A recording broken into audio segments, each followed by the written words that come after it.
Assalamualaikum warahmatullahi wabarakatuh. Selamat pagi anak-anak semua. Semoga kalian dan seluruh keluarga masih tetap mendapat perlindungan dari Allah Subhanahu wa taala dan selamat menjalankan ibadah puasa. Semoga ibadah puasa kita semua diterima oleh Allah Subhanahu wa taala menjadi amal yang baik untuk bekal kehidupan kita di ila yaumil qiyamah. Amin ya rabbal alamin. Seperti biasanya anak-anak tidak lupa sebelum kita mulai kembali pelajaran meneruskan materi-materi yang terdahulu. Setelah 1 minggu kita libur karena kelas 9 sedang melaksanakan ujian sehingga kalian semua diliburkan. Mulai hari ini kita masuk kembali seperti semula. Mari kita awali dengan bacaan suratul Fatihah.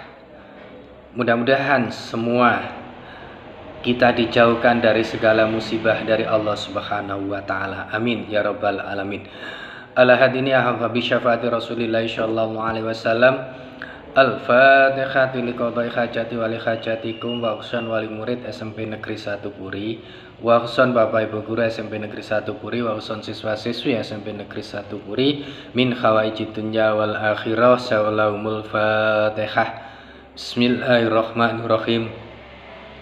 Alhamdulillahirabbil alamin arrahmanir rahim maliki yaumiddin. Iyyaka na'budu wa iyyaka nasta'in ihdinas siratal mustaqim siratal ladzina an'amta 'alaihim ghairil maghdubi 'alaihim waladdallin. Amin.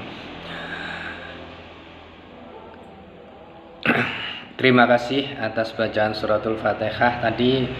Mudah-mudahan menjadi pengantar pertemuan kita ini membawa barokah dan manfaat khususnya dalam kehidupan kita sehari-hari. Amin ya rabbal alamin.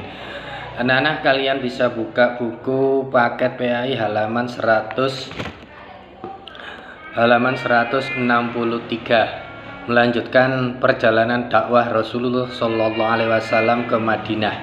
Ya, jadi kalau dulu kita sudah bahas tentang masalah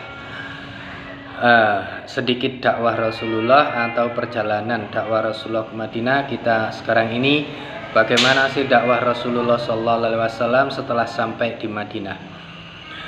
Di tengah perjalanan menuju Madinah, Rasulullah Sallallahu Alaihi Wasallam singgah di desa Quba.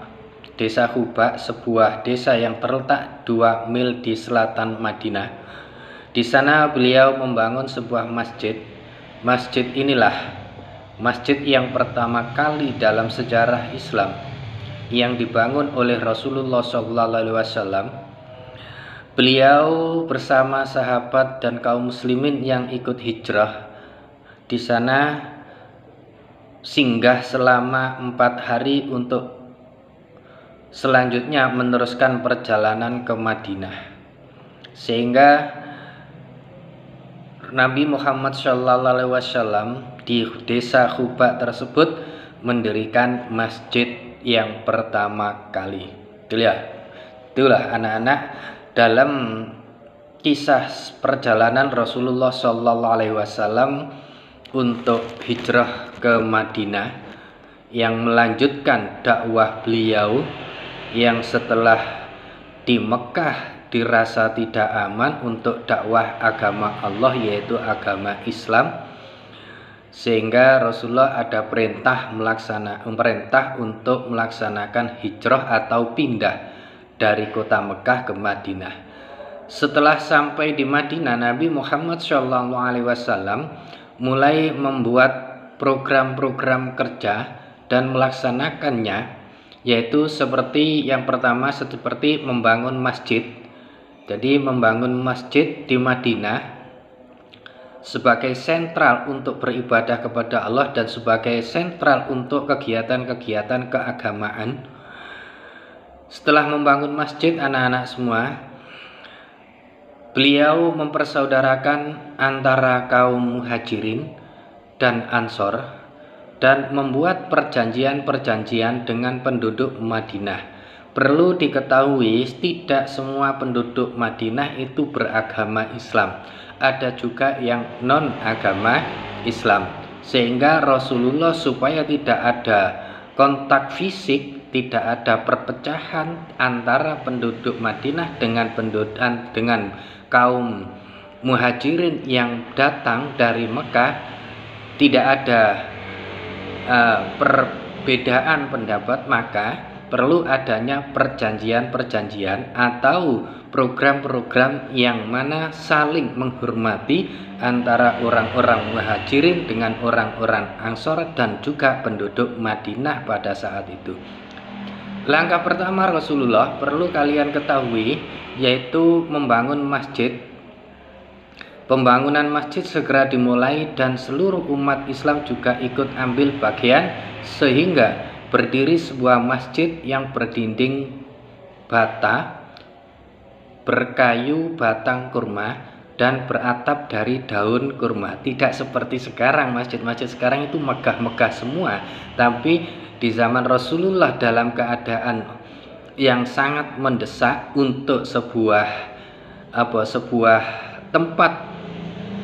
tempat yang akan dijadikan dakwah, membangun masjid seadanya, semampunya, ya, yang mana dibangun bersama-sama antara kaum muhajirin dengan kaum ansor. Muhajirin itu adalah orang yang hijrah, kemudian ansor adalah orang-orang yang menyambut kedatangan Rasulullah SAW di Madinah. Masjid yang dibangun Rasulullah SAW bersama-sama kaum muhajirin dan ansor tidak hanya berfungsi untuk sholat semata, akan tetapi untuk seluruh kegiatan Nabi selama di Madinah. Di antara fungsi masjid pada zaman Nabi adalah sebagai tempat mempersatukan umat, bermusyawarah tentang perkembangan Islam, mengkaji ilmu agama, bahkan sebagai pusat pemerintahan setelah Rasulullah SAW dipilih sebagai pemimpin di Madinah. Seluruh aktivitas Madinah dipusatkan di masjid. Jadi kegiatan-kegiatan seluruhnya itu dipusatkan di masjid setelah Rasulullah SAW membangun masjid. Langkah berikutnya, anak-anak sekalian, Nabi Muhammad adalah mempersaudarakan antara orang-orang muhajirin dengan ansor. Muhajirin adalah orang yang hijrah dari Mekah ke Madinah. Orang-orang yang ikut hijrah Rasulullah dari Mekah ke Madinah ini namanya muhajirin, pendatang. Sedangkan ansor adalah orang Madinah yang menyambut kedatangan kaum muhajirin bersama Rasulullah SAW. Setiap orang ansor mengakui orang muhajirin sebagai saudaranya sendiri. Mereka mempersilahkan saudaranya tinggal di rumah dan memanfaatkan segala fasilitas yang ada di rumah tersebut. Di antaranya, kamu bisa melihat buku paket PAI halaman 163. Di antaranya adalah misalkan Abu Bakar bertempat tinggal di rumah Kharijah bin Zubair. Dipersaudarakan sehingga Abu Bakar bertempat tinggal di rumahnya Kharijah bin Zubair. Kemudian Sayyidina Umar bertempat tinggal di rumahnya Itban bin Malik. Ini tidak semua kaum muhajirin itu bertempat tinggal satu enggak, tapi menempati rumah-rumah penduduk Madinah yang mana pada saat itu sudah menerima kedatangan Rasulullah SAW beserta rombongan orang-orang yang hijrah ke Madinah. Bilal bin Rabah yang ikut hijrah disaudarakan dengan Abu Ruwaihah. Amir bin Abdillah disaudarakan Sa'ad dengan Sa'ad bin Mu'az dan seterusnya. Anak-anak, inilah langkah Rasulullah Shallallahu Alaihi Wasallam untuk mempersaudarakan dulu orang-orang muhajirin dengan orang-orang ansor, sehingga orang-orang muhajirin yang datang ini merasa nyaman karena merasa mempunyai saudara sesama umat Islam, sesama golongan orang-orang muslim semuanya yang sudah beriman kepada Rasulullah Shallallahu Alaihi Wasallam. Langkah ini, anak-anak sekalian, langkah ini mendapat simpati seluruh lapisan masyarakat Madinah. Orang muhajirin merasa nyaman dan tentram meskipun bukan tinggal di rumahnya sendiri, tapi merasa tinggal di rumah saudaranya yang dipersaudarakan oleh Rasulullah Shallallahu Alaihi Wasallam tadi. Kemudian anak-anak selanjutnya, Nabi Muhammad merumuskan piagam yang berlaku bagi seluruh kaum muslimin dan orang-orang non-muslim di Madinah, yang kemudian disebut namanya yaitu Piagam Madinah. Apa anak-anak? Piagam Madinah. Piagam Madinah ini agar orang-orang muslim dan orang-orang non-muslim tidak membuat kericuan, tidak membuat permusuhan, tapi hidup berdampingan dengan damai, aman, tentram. Ini tujuan Rasulullah Shallallahu Alaihi Wasallam. Isi dari Piagam Madinah tersebut: satu, kaum Yahudi bersama kaum muslimin wajib turut serta dalam peperangan. Artinya apa? Siapapun yang mengusik di daerah Madinah, baik orang muslim maupun orang non muslim, wajib untuk mempertahankan, membela kota Madinah kalau memang ada orang-orang yang ingin merusak ketentraman dalam kehidupan di Madinah. Inilah jadi piagam yang pertama, berarti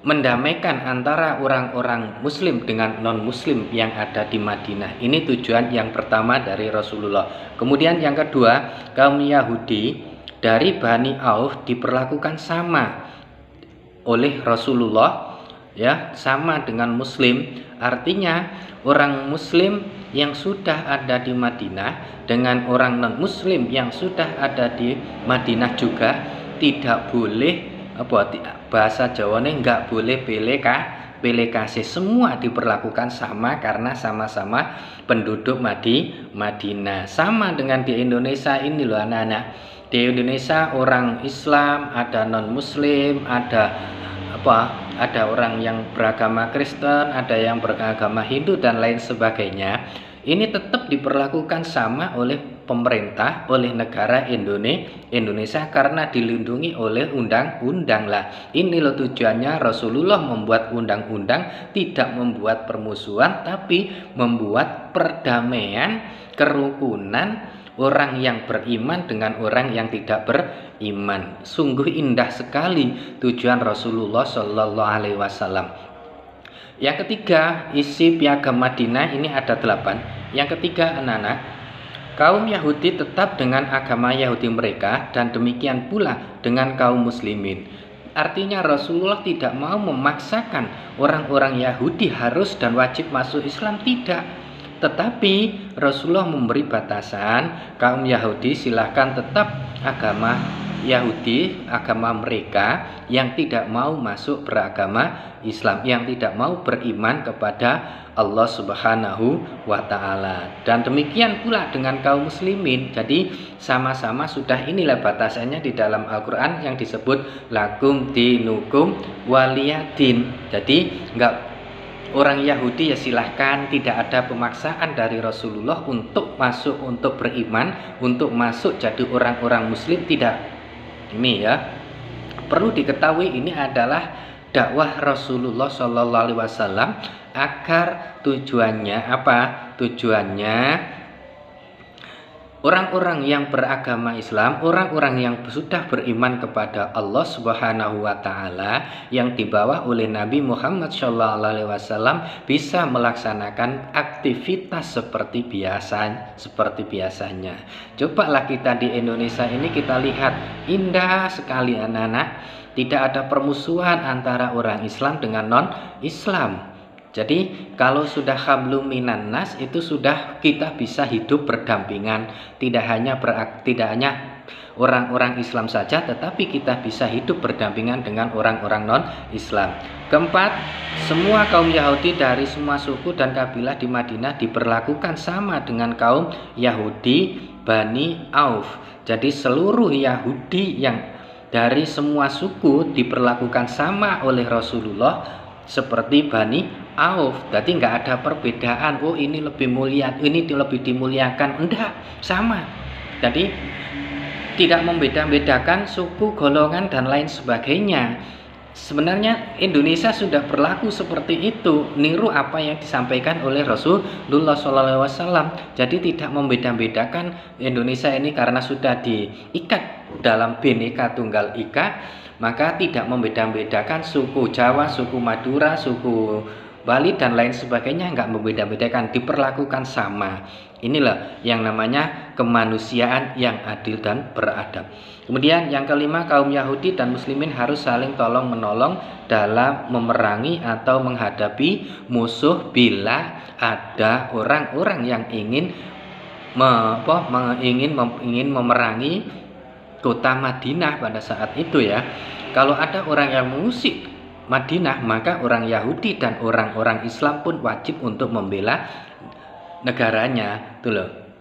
Maka di konsep di Indonesia ini ada konsepnya dalam agama, hubbul waton minal iman. Cinta tanah air itu adalah bagian daripada iman. Lah ini sudah sejak dulu sudah dicanangkan oleh Rasulullah SAW. Jadi enggak hanya umat Islam saja yang membela Madinah, tapi orang Yahudi pun juga diwajibkan untuk membela Madinah kalau ada orang-orang yang ingin memerangi Madinah.